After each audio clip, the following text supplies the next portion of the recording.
नमस्कार प्यारे बच्चों, मैं अलका सचान, प्रवक्ता राजकीय बालिका इंटर कॉलेज उन्नाव आप सभी का स्वागत करती हूं भौतिक विज्ञान की इस अध्ययनशाला में। आज हम भौतिक विज्ञान के अध्याय चुंबकत्व एवं द्रव्य के भाग 2 का अध्ययन करेंगे।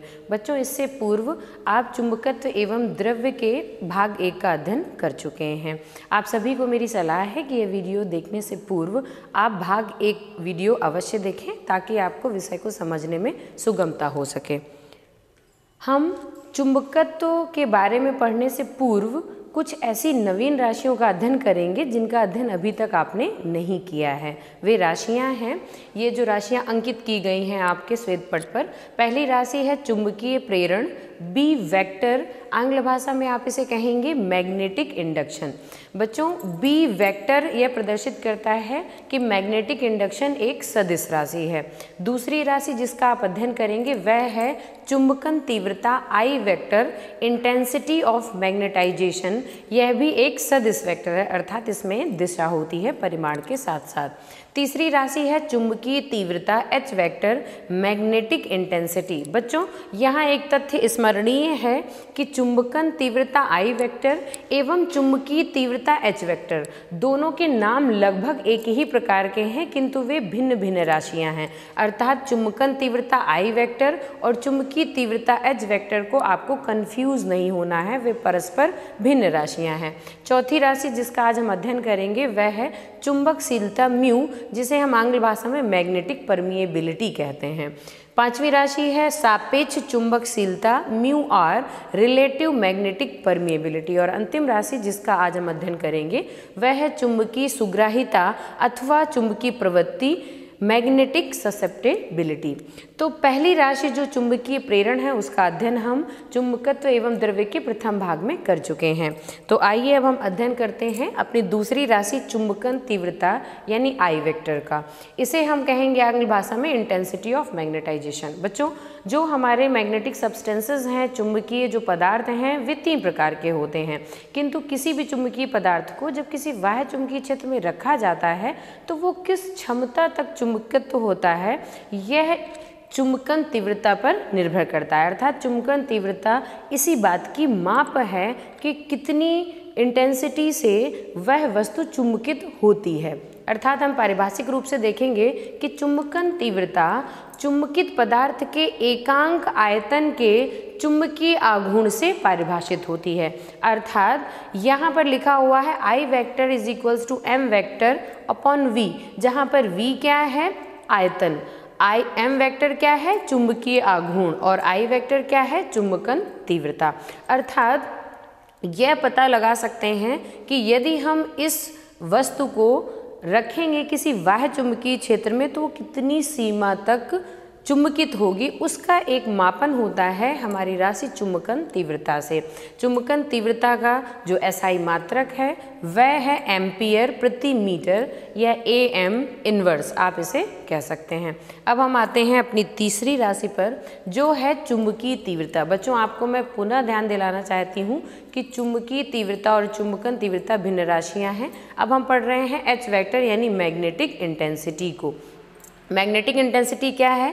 जब कोई पदार्थ किसी बाह्य चुंबकीय क्षेत्र में रखा जाता है तो वह चुंबकित हो जाता है। चुंबकित पदार्थ के भीतर वास्तविक चुंबकीय क्षेत्र एवं बाह्य चुंबकीय क्षेत्र तथा पदार्थ के चुंबकन के कारण उत्पन्न चुंबकीय क्षेत्र के योग के बराबर होता है, अर्थात एक परिणामी होता है। चुंबकन क्षेत्र की पदार्थ को चुंबकित करने की क्षमता एक वेक्टर m से व्यक्त की जाती है, जिसे हम चुंबकीय क्षेत्र की तीव्रता कहते हैं। इसे हम इस वेक्टर संबंध से बता सकते हैं। H vector is equals to B vector upon mu naught minus I vector. आप यहाँ देख रहे हैं कि आई वेक्टर यानी चुंबकन तीव्रता जिसका आपने अभी अभी तत्काल में अध्ययन किया है उसका एक संबंध है चुंबकीय तीव्रता से, किंतु चुंबकीय तीव्रता चुंबकन तीव्रता से एक भिन्न राशि है। यहाँ पर आप देखेंगे कि चुंबकीय तीव्रता यानी एच वेक्टर का मात्रक होता है एम्पियर पर मीटर, जो कि चुंबकन तीव्रता का भी मात्रक है। यानी विमीय रूप से चुंबकन तीव्रता एवं चुंबकीय तीव्रता समान राशियां हैं, किंतु भौतिक रूप से वे एक दूसरे से भिन्न राशियां हैं। तो आइए अब हम अध्ययन करते हैं अपनी चौथी राशि का जिसका नाम है चुंबकशीलता या म्यू। चुंबकशीलता बच्चों क्या है? आंग्ल भाषा में हम इसे कहेंगे मैग्नेटिक परमिएबिलिटी। जब किसी चुंबकीय पदार्थ को किसी चुंबकन क्षेत्र में रखते हैं तो वह पदार्थ चुंबकित हो जाता है तथा उस पदार्थ में से वायु के सापेक्ष अधिक बल रेखाएं गुजरती हैं। इससे स्पष्ट है कि बल रेखाएं वायु की अपेक्षा चुंबकीय पदार्थ में अधिक सुगमता से गुजर सकती हैं। इसे हम इस प्रकार से व्यक्त कर सकते हैं कि वायु की अपेक्षा लोहे में अधिक चुंबकशीलता है। बच्चों एक बात को समझिए कि जहाँ पर वायु है अर्थात कोई भी पदार्थ नहीं है, निर्वात नहीं हम बात कर रहे हैं, हम वायु की बात कर रहे हैं, वहाँ पर जो चुंबकीय क्षेत्र होता है उसकी मात्रा जो होती है, चुंबकन की जो मात्रा होती है वो बढ़ जाती है यदि हम वायु को रिप्लेस कर दें किसी अन्य मटेरियल से, भले वो लौह चुंबकीय हो, प्रतिचुंबकीय हो, अनुचुंबकीय हो, तो वहाँ पर चुंबकन की मात्रा बढ़ जाती है। इसी चुंबकन की मात्रा को प्रदर्शित करने वाली जो राशि है वह है चुंबकशीलता, यानी जिस पदार्थ को आपने रखा है उसकी कितनी चुंबकशीलता है, इसकी जो माप है वो चुंबकशीलता से की जाएगी। जो चुंबकशीलता है वो B और H के अनुपात से भी प्रदर्शित की जा सकती है, अर्थात यह एक अनुपात है। हम इसे भौतिक रूप से कैसे परिभाषित कर सकते हैं कि चुंबकित पदार्थ के भीतर उत्पन्न चुंबकीय प्रेरण B वेक्टर तथा चुंबकन क्षेत्र की चुंबकीय तीव्रता H वेक्टर के अनुपात को उस पदार्थ की चुंबकशीलता कहते हैं। हम इसे म्यू से प्रदर्शित करते हैं। बच्चों ध्यान रखें, mu is equals to B upon H। यहाँ पर देखें चुंबकशीलता का SI मात्रक वेबर पर एम्पियर मीटर है अथवा हम इसे न्यूटन पर एम्पियर स्क्वायर भी कह सकते हैं। बच्चे ध्यान दें कि यहाँ पर B का मात्रक अलग है और H का मात्रक अलग है। यही कारण है कि अनुपात होते हुए भी म्यू यानी चुंबकशीलता एक विमाहीन राशि नहीं है, उसकी अपनी एक विमा है और जिसका मान है SI मात्रक में जनरली आपसे पूछा जाता है सामान्य रूप से, तो वो है वेबर प्रति एम्पियर मीटर, और यदि आपसे न्यूटन और एम्पियर में पूछा जाए तो न्यूटन प्रति एम्पियर स्क्वायर। अब बच्चों जो हमारी पांचवी राशि है वो चुंबकशीलता से ही रिलेटेड है, जिसे कहेंगे सापेक्ष चुंबकशीलता। अब बच्चों देखिए किसी चुंबकीय पदार्थ की सापेक्ष चुंबकशीलता पदार्थ की चुंबकशीलता एवं निर्वात की चुंबकशीलता का अनुपात कहलाता है। अर्थात निर्वात की चुंबकशीलता यदि म्यू नॉट हो और किसी पदार्थ की चुंबकशीलता म्यू हो तो हम उसके अनुपात को म्यू और से यानी कि सापेक्ष चुंबकशीलता से प्रदर्शित करेंगे। जैसा कि आप श्वेत पत्र पर देख रहे हैं mu r is equals to mu upon mu naught. अब यहाँ पर बच्चे ध्यान दें कि यहाँ पर म्यू और म्यू नॉट समान राशियाँ हैं और म्यू आर कैसी राशि है? म्यू आर एक अनुपात है और समान विमा वाली राशियों का अनुपात है, अर्थात ये स्वयं में विमाहीन है। तो आप यहाँ देखेंगे कि यह एक विमाहीन राशि है। निर्वात के लिए इसका मान 1 होता है, यह सामान्य रूप से माना गया है, एवं अलग अलग प्रकार के पदार्थों के लिए 1 से इसका मान भिन्न होता है। और एक बहुत अच्छी बात है कि हम म्यू आर के मान से यह ज्ञात कर सकते हैं कि जो पदार्थ है, जिस पदार्थ की सापेक्ष चुंबकशीलता हमें बताई गई है, हम उसकी कैटेगरी बता सकते हैं, उसका भाग बता सकते हैं कि वह प्रतिचुंबकीय है या वह अनुचुंबकीय है या वह लौह चुंबकीय है। आप श्वेत पत्र पर देख सकते हैं कि जैसे पदार्थों का वर्गीकरण किया गया है प्रतिचुंबकीय, अनुचुंबकीय एवं लौह चुंबकीय में। तो आप हमेशा समझ लें कि यदि म्यू आर का मान 1 से कम है, समझ रहे हैं, यदि 1 से कम है म्यू आर का मान तो वह पदार्थ सदैव कैसा है? प्रतिचुंबकीय है। यदि म्यू आर का मान 1 से अधिक है तो वह अनुचुंबकीय है, और यदि म्यू आर का मान 1 से काफ़ी अधिक है तो वह लौह चुंबकीय। आप स्वतः जानते हैं कि अनुचुंबकीय गुणों की जो अधिकता होती है उसी से लौह चुंबकीयता उत्पन्न होती है। तो यहाँ पर वो प्रदर्शित हो रहा है कि म्यू आर का मान यदि 1 से कम है तो पदार्थ प्रतिचुंबकीय है, यदि म्यू आर का मान 1 से अधिक है तो अनुचुंबकीय है, और यदि 1 से काफ़ी अधिक है तो वह पदार्थ लौह चुंबकीय। अर्थात जो हमारी सापेक्ष चुंबकशीलता है वह हमें प्रकार का भी अध्ययन कराती है कि जो पदार्थ हमने लिया है जिसकी चुंबकशीलता सापेक्ष चुंबकशीलता हमें ज्ञात है वह किस वर्गीकरण में रखा जाएगा। अब बच्चों देखिए सापेक्ष चुंबकशीलता म्यू आर एवं चुंबकीय सुग्राहिता में एक संबंध होता है, एक रिलेशनशिप होता है, अर्थात एक का मान ज्ञात होने पर आप दूसरे का मान ज्ञात कर सकते हैं। तो आइए देखते हैं कि वह संबंध क्या है। आप देख रहे हैं श्वेत पट पर H is equals to B upon mu naught minus 1। यहाँ से यदि आप गणितीय रूप से इसे हल करें तो आप लिख सकते हैं B is equals to mu naught in bracket H plus 1। किंतु हम पहले से क्या जानते हैं? I is equals to XIM H, जहाँ पर पदार्थ की चुंबकीय सुग्राहिता को लिखा गया है। यदि हम इसे रिप्लेस कर दें अर्थात B = μ0H+1 में यहाँ पर हमने मान रख दिया है, यदि हम यहाँ पर मान रख दें तो हमें एक संबंध प्राप्त होता है अंततः। वह संबंध क्या है? μ0 = 1 + chi_m। तो यहाँ से आप देख रहे हैं कि यदि आपको चुंबकीयशीलता दी गई है, सापेक्ष चुंबकशीलता दी गई है, तो आप चुंबकीय सुग्राहिता निकाल सकते हैं, या चुंबकीय सुग्राहिता आपको दी गई है तो आप सापेक्ष चुंबकशीलता का मान ज्ञात कर सकते हैं, अर्थात वे परस्पर निर्भर होने वाली राशियां हैं। बच्चों अब देखें कि हम तीनों प्रकार के जो हमारे पदार्थ हैं, प्रतिचुंबकीय, अनुचुंबकीय और लौह चुंबकीय, उनमें गुणों में भिन्नता पाई जाती है। वर्गीकरण का अर्थ है, वर्ग इसी आधार पर बनाए जाते हैं कि जिसमें आने वाले सभी जो पार्ट होते हैं उनके गुण समान होते हैं। तो प्रतिचुंबकीय जो पदार्थ हैं उनके ऐसे क्या गुण हैं वो हम उनका अध्ययन करेंगे।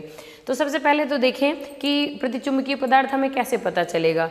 वे पदार्थ जो किसी चुंबक के सिरे के समीप लाए जाने पर तनिक प्रतिकर्षण का अनुभव करते हैं, अर्थात यदि किसी चुंबक के पास यदि आप किसी पदार्थ को ले जाएं और वो उससे दूर भागे तो वो पदार्थ कैसा है? प्रतिचुंबकीय पदार्थ है। ये चुंबकन क्षेत्र में रखे जाने पर ध्यान दें क्षेत्र की विपरीत दिशा में बहुत थोड़े से चुंबकित हो जाते हैं। बच्चों यहाँ पर दो चीज़ें महत्वपूर्ण है, नंबर 1 चुंबकन की जो क्षमता है और नंबर 2 जो चुंबकन की दिशा है। पहली तो ये कि जब हम किसी मैग्नेट के पास या किसी चुंबक के पास ऐसे पदार्थ को ले जाएंगे तो वो रिपेल होगा अर्थात प्रतिकर्षित होगा। इसका क्या अर्थ है? इसका अर्थ है कि जो आंतरिक क्षेत्र है हमारे चुंबक का उसकी विपरीत दिशा में इसमें चुंबकत्व उत्पन्न होता है, किंतु यह चुंबकत्व की जो मात्रा है वो बहुत ही क्षीण होती है अर्थात दुर्बल क्षेत्र उत्पन्न होता है।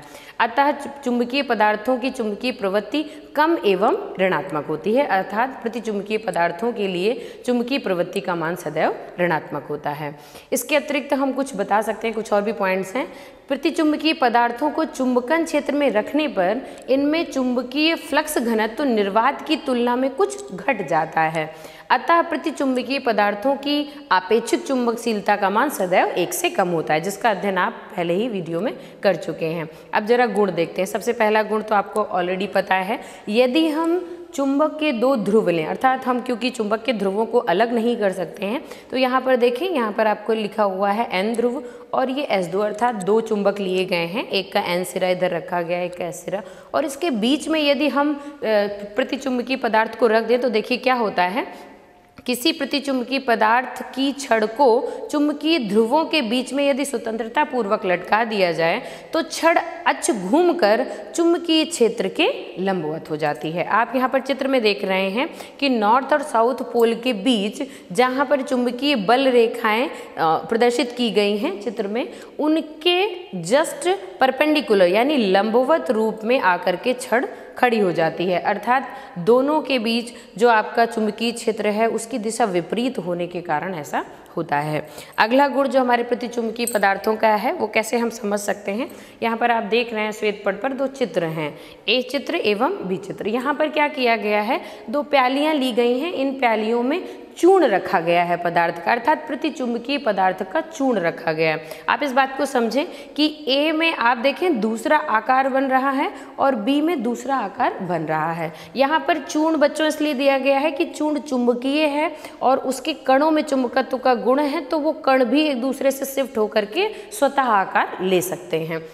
तो देखिए इसको कैसे हम एक्सप्लेन करेंगे, कैसे समझेंगे कि जो प्रतिचुंबकीय पदार्थ होते हैं वे असमान चुंबकीय क्षेत्र में, बच्चों समझें यहाँ पर नॉर्थ साउथ पोल अलग अलग रखा हुआ है, अर्थात यहाँ बीच में जो भी क्षेत्र है वो एक समान क्षेत्र नहीं है, उसकी तीव्रता कहीं कम है और कहीं ज़्यादा, तो उसके अनुसार जो हमारा चूर्ण है वो अपनी आकृति लेगा। तो उसके आधार पर हम निर्धारित करेंगे कि ये कौन सा पदार्थ है। यदि कांच की एक प्याली में प्रतिचुंबकीय पदार्थ को लेकर, बच्चों यहाँ द्रव लिखा गया, आप द्रव भी ले सकते हैं और चूर्ण भी ले सकते हैं। द्रव का जो मूवमेंट होगा, जो गति होगी वो ज़्यादा विजिबल होगी, बस इतना ही अंतर है। तो बीच में द्रव लेकर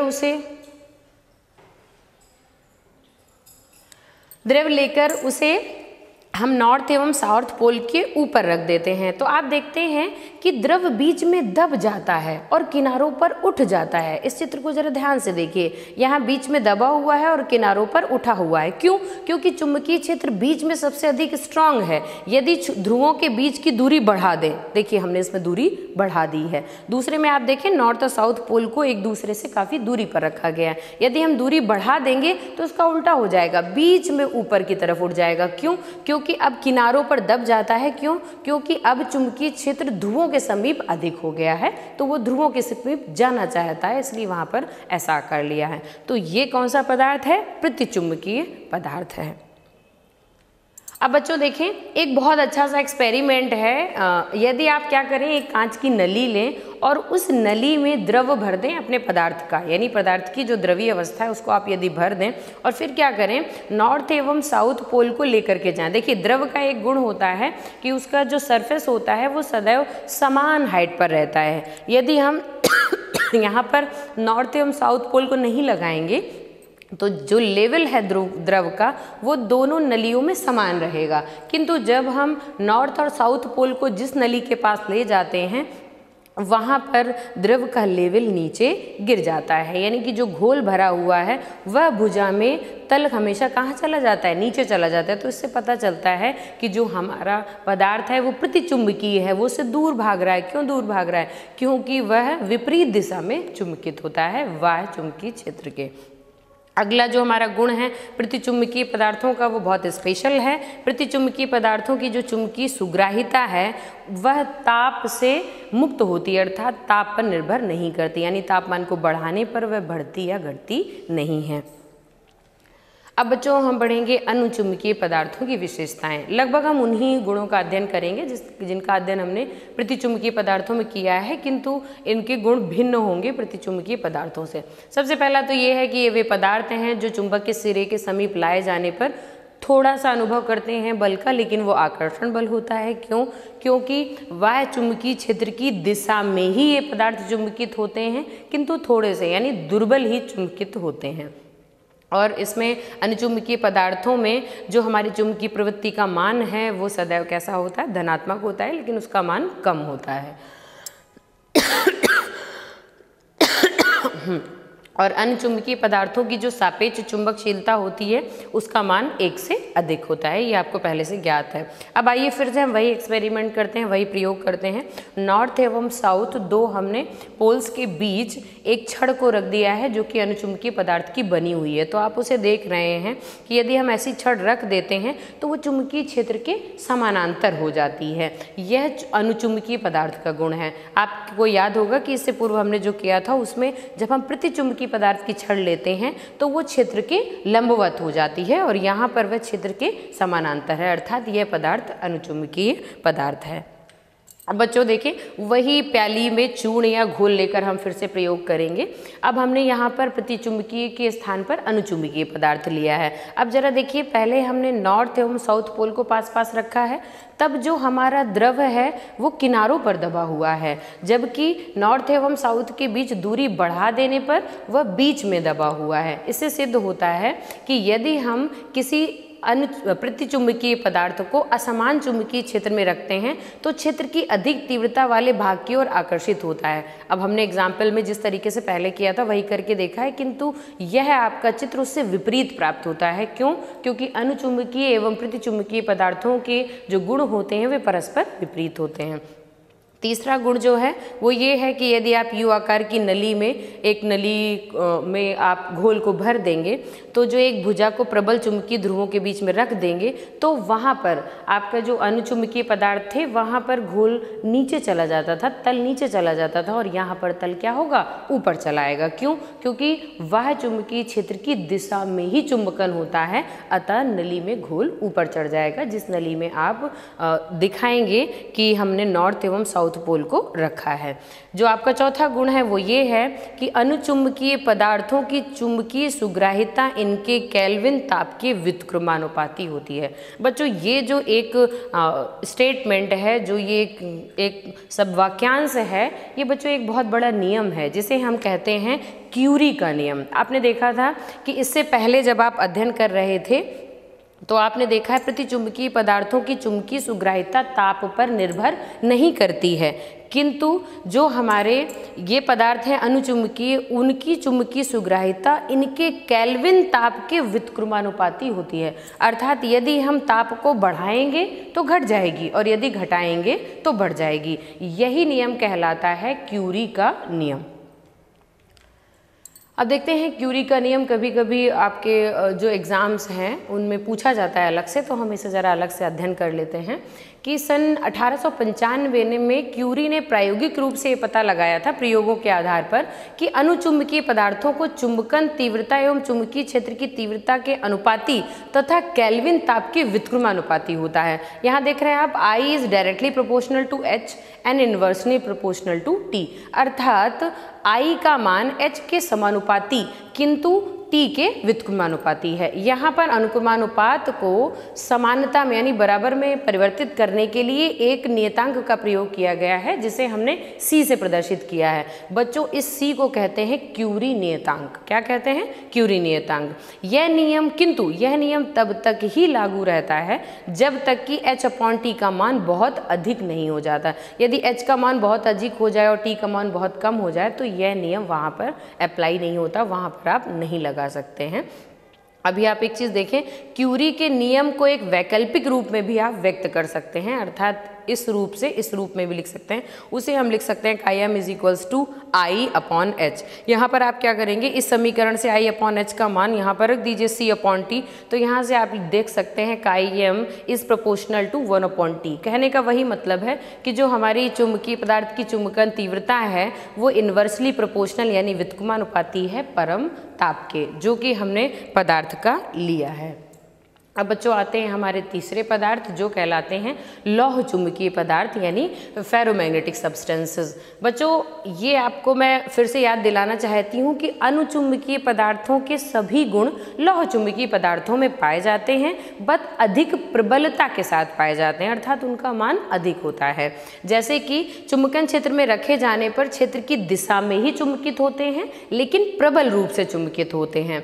इनके सिरों पर स्वतंत्र ध्रुव उत्पन्न हो जाते हैं, अर्थात लौह चुंबकीय पदार्थों की चुंबकीय प्रवृत्ति का मान धनात्मक होता है और बहुत अधिक होता है, और आपेक्षिक चुंबकशीलता μr का मान 1 से बहुत बड़ा होता है। अब बच्चों एक परिभाषा है क्यूरी ताप की जो प्रायः पूछी जाती है और आपको आनी भी चाहिए। क्यूरी ताप एक विशेष ताप है, उस ताप से नीचे और उस ताप से ऊपर जो पदार्थों का व्यवहार है वो काफ़ी भिन्न पाया जाता है। तो देखते हैं क्यूरी ताप क्या होता है। तो क्यूरी ताप या क्यूरी टेम्परेचर, यदि हम किसी लौह चुंबकीय पदार्थ को गर्म करें, हीट अप करें, तो एक निश्चित ताप पर पदार्थ का लौह चुंबकत्व का गुण यकायक लुप्त हो जाता है। देखिए कितना मैजिकल है कि यदि हम लौह चुंबकीय पदार्थ को गर्म करें तो हम उसे गर्म करते करते यदि एक ताप पर ले जाएं तो वहाँ पर अचानक उसमें जितने भी लौह चुंबकीय गुण थे वे सारे क्या हो जाते हैं, समाप्त हो जाते हैं और वह विपरीत यानी अनुचुंबकीय पदार्थ हो जाता है। पदार्थ को ठंडा करने पर वो फिर से लौह चुंबकीय बन जाता है,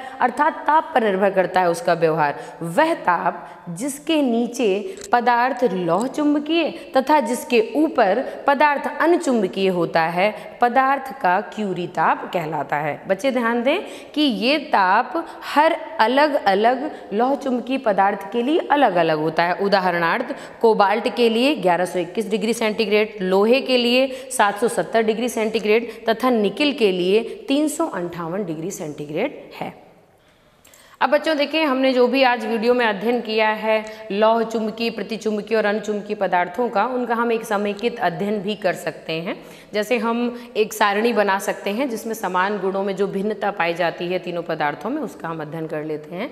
तो एक समेकित अध्ययन है ये कि जो प्रतिचुंबकीय पदार्थ हैं वे पदार्थ चुंबकीय क्षेत्र में रखे जाने पर क्षेत्र की विपरीत दिशा में मामूली चुंबकित हो जाते हैं, जबकि अनुचुंबकीय पदार्थ चुंबकीय क्षेत्र में रखे जाने पर क्षेत्र की दिशा में मामूली रूप से चुंबकित हो जाते हैं, लेकिन चुंबकीय क्षेत्र की दिशा में देखें यहाँ पर प्रबलता समान है, अर्थात दुर्बल रूप से होते हैं चुंबकित, किंतु दिशा विपरीत है। प्रतिचुंबकीय में विपरीत दिशा में और अनुचुंबकीय में क्षेत्र की ही दिशा में।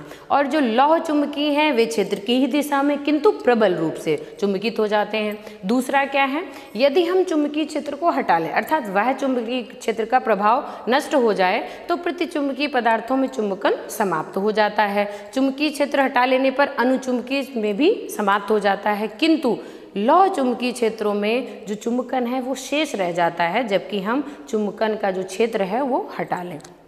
तीसरा जो है वो बिंदु ये है कि ये पदार्थ अर्थात प्रतिचुंबकीय पदार्थ किसी चुंबक के सिरे के पास ले जाएं तो प्रतिकर्षण का अनुभव करते हैं और थोड़ा सा, अनुचुंबकीय पदार्थ आकर्षण का अनुभव करते हैं और थोड़ा सा, और लौह चुंबकीय पदार्थ दृढ़ता के आकर्षण का अनुभव करते हैं। चौथा है, ये पदार्थ असमान चुंबकीय क्षेत्र में क्षेत्र की कम तीव्रता वाली दिशा की ओर आकर्षित होते हैं, अनुचुंबकीय में अधिक तीव्रता वाले भाग की ओर आकर्षित होते हैं, और लौह चुंबकीय में भी वही आकर्षण है अनुचुंबकीय की भांति किंतु कुछ प्रबल। जो पांचवी हमारा अंतर है जिसे हम पढ़ेंगे वो है कि जो हमारे प्रतिचुंबकीय पदार्थ हैं उनकी चुंबकीय प्रवृत्ति ऋणात्मक होती है और ताप से मुक्त होती है, अर्थात ताप पर निर्भर नहीं करती है। अनुचुंबकीय पदार्थों की जो चुंबकीय प्रवृत्ति है वह सदैव धनात्मक होती है एवं परम ताप के व्युत्क्रमानुपाती होती है, और हम इसे क्यूरी नियम के रूप से जानते हैं। लौह चुंबकीय पदार्थों के लिए चुंबकीय प्रवृत्ति बहुत अधिक होती है और धनात्मक होती है, और ताप बढ़ाने पर क्यूरी ताप से ऊपर पदार्थ अनुचुंबकीय हो जाता है। तो बच्चों, इस तरीके से आज हमने अध्ययन किया अनुचुंबकीय पदार्थ, प्रतिचुंबकीय पदार्थ एवं लौह चुंबकीय पदार्थों का, उनके गुणों का एवं उनसे संबंधित कुछ राशियों का। और बच्चों, इसी हम कुछ और भी अध्ययन अभी शेष है, अभी ये समाप्त नहीं हुआ है, तो हम इसका अध्ययन करेंगे चुंबकत्व एवं द्रव्य के तृतीय भाग में। और आप सभी को मेरी सलाह है कि प्रथम भाग एवं द्वितीय भाग का अध्ययन करने के बाद ही आप तृतीय भाग में आएँ, और तृतीय भाग में हम आपको कुछ गृह कार्य भी देंगे जिससे आप समझ सकें कि आपको अध्ययन से कितना लाभ हुआ है। कक्षा यहीं समाप्त होती है। आपका दिन शुभ हो। नमस्कार।